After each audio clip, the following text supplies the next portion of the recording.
नगरसेवक कसा असावा, तर नगरसेवक असा असावा, वार्डमधील नागरिकांची काळजी घेणारा, नियमांचं पालन करणारा, स्वच्छतेकडे लक्ष देणारा. याचं ज्वलंत उदाहरण म्हणजे मुखेड तालुक्यातील बजरंग कल्याणे यांनी आपल्या नागरिकांच्या आरोग्यासाठी स्वतः पुढाकार घेऊन प्रत्यक्षात घंटागाडीमध्ये बसून पूर्ण शहराची स्वच्छता आणि दुर्गंध साफ केलेली आहे. काही नगरसेवकांचे सत्कार सोहळेच संपत नाहीयेत, तर काही नगरसेवक आपला पदभार सांभाळताच जनतेच्या सेवेसाठी तत्पर झालेले दिसून येत आहेत. शहर स्वच्छतेसाठी स्वतः रस्त्यावर उतरून कचरा घंटागाडीत टाकत तसेच रस्त्यावरील दुर्गंधीचा परिसर स्वतः स्वच्छ करीत एक नवा आदर्श सर्वांपुढे घातला आहे.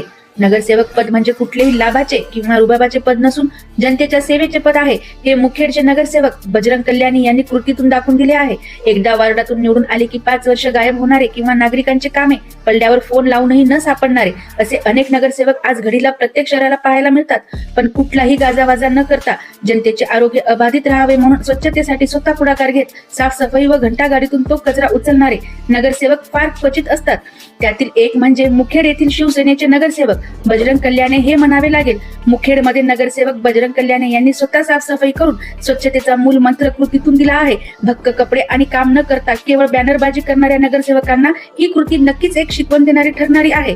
नगरसेवक बजरंग कल्याणे यांच्या कांतून व सोशल मीडियावरही त्यांच्या कार्याचे आणि कृतीचे सर्वत्र कौतुक होत आहे.